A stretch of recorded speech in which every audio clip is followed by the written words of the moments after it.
시청자 여러분 안녕하십니까? 9월 16일 미국 주요 뉴스를 전해드리겠습니다. 트럼프 대통령이 멤피스 치안 회복을 목표로 한 대통령 각서를 서명했습니다. 이번 조치에 따라 멤피스 세이프 태스크포스가 신설돼 연방주 그리고 지역 당국이 함께 범죄 근절에 나섭니다. 태스크포스는 재무부, 법무부, 국토안보부, FBI, 연방보안관실 등 주요 기관이 참여하며 지역경찰과 긴밀히 협력할 예정입니다. 백악관은 이번 태스크포스가 워싱턴 DC 범죄 대응에서 사용된 전략을 멤피스에 적용해 치안 회복 효과를 극대화할 것이라고 설명했습니다. 트럼프 대통령은 특히 국방장관에게 테네시주 방위군을 배치할 수 있도록 요청했으며 필요할 경우 인접주 방위군도 동원할 수 있다고 밝혔습니다. 최근 FBI 자료에 따르면 멤피스는 2024년 미국 내에서 가장 높은 폭력 범죄율을 기록했으며 살인과 강도, 폭행, 재산 범죄 비율 모두 전국 최상위권에 속했습니다.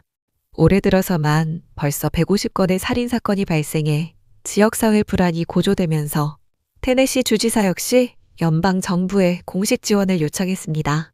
트럼프 대통령은 멤피스를 미국 문화의 상징이자 관광 중심지로 언급하며 그 안전을 되찾는 것이 국가적 과제라고 강조했습니다. 이번 조치는 워싱턴 DC 치안 강화 정책과 유사한 방식으로 진행되며 백악관은 범죄율 감소라는 구체적 성과를 기대하고 있습니다. 트럼프 대통령은 모든 미국인이 안전할 권리가 있다며 멤피스를 비롯한 전국 도시들의 치안을 회복하겠다는 의지를 재차 밝혔습니다. 다음 뉴스입니다. 오늘 FBI가 찰리 커크 암살 사건과 관련해 새로운 수사 내용을 공개하며 사건의 전말을 밝히는데 중요한 단서가 드러나고 있습니다. FBI 국장 캐시 파텔은 상원 청문회에서 피의자 타일러 로빈슨이 단독으로 범행을 저질렀는지는 아직 단정할 수 없으며 로빈슨이 활동했던 온라인 채팅방 디스코드를 중심으로 공범 가능성을 조사하고 있다고 밝혔습니다. 그는 특히 해당 채팅방 참여자가 20명 이상으로 알려졌지만 실제로는 그보다 훨씬 많은 인원이 대화에 포함된 것으로 확인됐다며 관련자 전원에 대한 수사와 신원 확인 절차가 진행 중이라고 설명했습니다. 현재 FBI는 로빈슨의 휴대전화와 컴퓨터 기록, 그리고 그가 사건 전후로 나눈 온라인 대화를 집중 분석하며 공범 여부와 범행 동기를 구체적으로 규명하고 있습니다. 찰리 커크는 지난주 유타밸리 대학에서 대학생들과 공개 토론을 진행하던 중 총격을 받아 현장에서 숨졌고 이는 정치권과 시민사회 전반에 큰 충격을 주었습니다. 경찰은 사건 직후 22세 유타 거주자 로빈슨을 체포했으며 현지 검찰은 이번 주 화요일 정식 기소 절차를 진행할 예정이라고 밝혔습니다.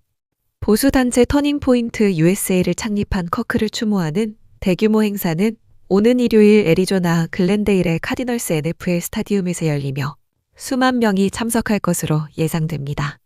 트럼프 대통령 역시 직접 추모식에 참석해 커크에게 자유훈장을 추서하겠다고 밝혀 이번 행사는 고인의 정치적 위상과 영향력을 보여주는 자리로 기록될 전망입니다. 다음 뉴스입니다. 구글이 인공지능 애플리케이션 간 결제를 지원하는 새로운 프로토콜을 공개했습니다. 이 프로토콜은 기존 신용카드와 직불카드뿐 아니라 달러 등 자산에 연동된 스테이블 코인 결제까지 포함합니다. 예를 들어 사용자가 금요일 저녁에 먹을 음식을 추천해줘 라고 말하면 AI 비서는 인터넷을 검색해 맛집을 찾습니다. 이후 음식점 주문 시스템에 연결된 또 다른 AI와 대화해 메뉴를 고르고 배달 시간을 예약할 수 있습니다. 이 과정에서 사람은 카드 번호를 입력하거나 결제 버튼을 누를 필요가 없습니다. AI끼리 서로 약속된 규칙을 통해 자동으로 돈을 주고받는 방식이 이번 프로토콜의 핵심입니다. 구글은 이 시스템을 구축하기 위해 코인베이스와 협력했고 이더리움 재단과도 함께했습니다. 또 세일즈포스, 아메리칸 익스프레스, 엣지 등 60여 개 글로벌 기업이 참여해 표준을 마련했습니다. 구글 클라우드 웹3 책임자는 기존 결제망과 스테이블 코인을 모두 고려해 처음부터 새롭게 설계했다고 밝혔습니다. 코인베이스 측은 AI가 가치를 안전하게 주고받을 수 있도록 상호 운용성을 확보했다고 설명했습니다. 다음 뉴스입니다. 미국과 중국이 오랫동안 갈등을 빚어온 틱톡의 미국 내 운영 문제와 관련해 기본적인 합의안에 도달했다고 양국이 동시에 발표했습니다. 재무장관 스콧 베슨트는 이번 합의가 틱톡의 전면 금지를 피할 수 있는 전환점이 될 것이라며 트럼프 대통령이 오는 금요일 시진핑 국가주석과 직접 통화해 최종 조율을 마무리할 예정이라고 설명했습니다. 이번 합의안에는 오라클을 비롯한 새로운 투자자들과 함께 기존 바이트댄스 투자자들이 참여하는 구조가 포함되어 있으며 세부적인 지분 비율과 투자 규모는 조만간 공개될 것으로 보입니다. 특히 틱톡의 미국 사용자 데이터는 앞으로도 오라클의 클라우드 서버에 저장 관리되지만 핵심 자산인 추천 알고리즘은 중국 측과의 라이선스 협력 방식으로 운영될 가능성이 커 논란이 예상됩니다. 미국 내 정치권과 안보 전문가들은 중국이 알고리즘을 통해 여전히 콘텐츠 노출 방식에 간접적으로 영향을 미칠 수 있다는 점에서 국가 안보 우려를 거듭 제기하고 있습니다. 틱톡은 현재 약 1억 7천만 명에 달하는 미국 사용자를 확보하며 젊은 세대의 여론 형성에 큰 영향력을 행사하고 있어 이번 합의가 갖는 정치적 경제적 의미는 상당하다는 분석이 나옵니다. 트럼프 대통령은 올해 들어 3차례나 시한을 연장하며 협상을 이어온 만큼 이번 합의를 자신의 외교적 성과로 부각하려는 의도도 뚜렷하게 읽힙니다. 최종 합의가 성공적으로 마무리될 경우 10월 말 예정된 트럼프 대통령의 아시아 순방에서 시진핑 주석과의 정상회담이 성사될 가능성이 한층 높아졌습니다. 다음 뉴스입니다. 트럼프 대통령은 월요일 미군이 베네수엘라발 마약 운반 의심 선박을 다시 타격해 탑승자 3명이 사망했으며 작전은 공해상에서 이뤄졌다고 발표했습니다. 대통령은 선박이 확정적으로 식별된 마약 운반선이었다며 탑승자들을 마약 테러리스트로 규정하고 공중감시 영상을 편집한 짧은 클립을 소셜미디어에 공개했습니다. 이번 공격은 이달 2일 베네수엘라 인근에서 선박을 격파해 11명이 숨졌다고 밝힌 첫 타격에 이은 두 번째 군사행동으로 정부의 해상 마약 차단 작전이 확대되는 양상입니다. 백악관과 국방부는 이번 조치를 미국 내 연간 10만 명 안팎의 과다 복용 사망을 유발하는 마약 유입을 차단하기 위한 강경 대응이라고 설명하며 카르텔이 미국을 겨냥하면 군과 모든 수단으로 반격한다는 입장을 재확인했습니다.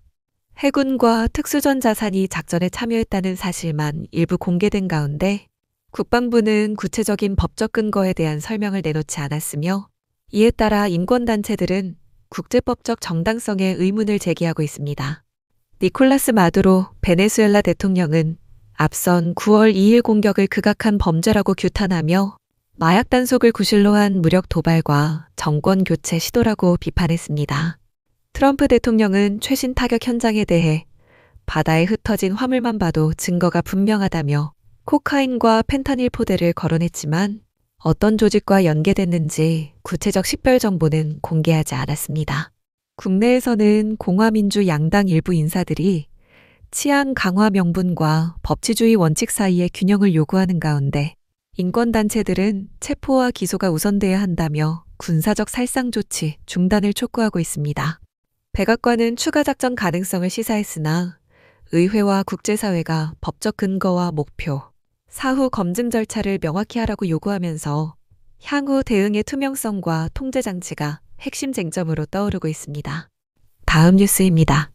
미국 국방부가 전쟁부로 개편된 이후 군 장병들의 외모 규정을 대폭 강화했습니다. 전쟁부 장관 피트 헤그세스는 미군의 기본 기준은 면도를 하고 단정하게 유지하는 것이라며 모든 장병에게 깔끔한 외모를 의무화한다고 밝혔습니다. 이번 지침에는 수염뿐 아니라 머리카락, 화장, 손톱 관리, 장신구 착용까지 세부적인 기준이 포함됐습니다. 남성 장병은 매니큐어나 손톱 관리 제품 사용이 금지되고 여성 장병은 유색 매니큐어와 립스틱, 인조 속눈썹이 모두 제한됩니다. 또한 염색은 자연스러운 머리 색상만 허용되며 군에서 제시한 구체적인 길이와 스타일 규정을 따라야 합니다. 다만 피부 질환 등으로 면도가 어려운 경우 군의관이 서면 권고를 하고 지휘관의 승인을 받아 일정 기간 면제될 수 있습니다. 하지만 면제 기간이 1년을 넘길 경우 해당 장병은 전역 절차를 밟게 된다고 전쟁부는 설명했습니다. 미군은 제2차 세계대전 당시에도 손톱 길이나 헤어스타일에 대한 세부 규정을 두고 장병들을 단속한 기록이 남아있어 외모 관리가 군 기강의 일부로 자리 잡은 역사가 오래되었음을 보여줍니다. 다음 뉴스입니다. 트럼프 행정부가 메릴랜드주 오션시티 앞바다에 계획된 대규모 해상풍력발전단지의 연방 허가를 취소해달라고 법원에 공식 요청했습니다. 법무부는 지난 1월 20일 트럼프 대통령이 모든 연방 해상 풍력 사업을 재검토하라고 지시한 행정명령에 따라 바이든 행정부 시절 승인된 US 윈드 프로젝트 허가를 무효화해야 한다고 주장했습니다. 정부 측은 풍력 발전기가 어업과 해상수색 구조 활동에 부정적인 영향을 미칠 수 있다며 당초 심사가 충분하지 않았다고 밝혔습니다. 해상풍력업체 US 윈드는 즉각 반발하며 정치적 압력으로 이미 승인된 청정에너지 사업이 부당하게 타깃이 되고 있다고 맞섰습니다. 해당 프로젝트는 최대 121개의 터빈을 설치해 70만 가구 이상의 전력을 공급할 수 있는 규모로 지난해 말 연방 승인을 받았습니다. 하지만 오션시티 당국과 일부 지역 업계는 관광과 어업에 피해를 준다며 강하게 반대해왔습니다. 지난 8월에는 교통부가 터빈 건설 지원을 위한 4,700만 달러 규모의 항만 개발 자금을 철회하면서 사업은 추가 타격을 입었습니다.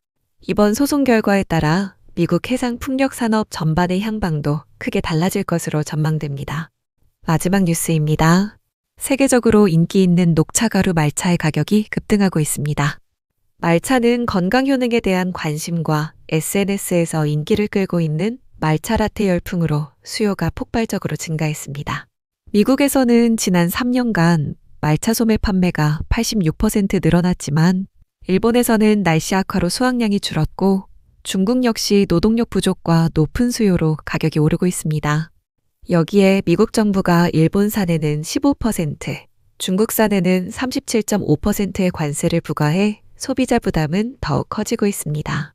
캘리포니아의 한 수입업체는 올해 일본산 최고급 말차 가격이 지난해보다 75%나 비싸졌다고 밝혔습니다. 중국산 말차는 전통적으로 일본산보다 저렴했지만 최근 품질이 개선되고 있어 스타벅스를 비롯한 글로벌 기업들이 중국산을 적극 활용하고 있습니다. 전문가들은 올해 말차 가격은 모든 등급에서 30%에서 50% 이상 오를 것이라며 소비자들이 가격 상승을 체감할 것이라고 경고했습니다. 일본의 생산 한계와 중국의 공급 확대가 맞물리면서 향후 글로벌 말차 시장의 주도권이 이동할 가능성도 제기됩니다. 이상으로 오늘의 뉴스를 마칩니다. 시청해주셔서 감사합니다.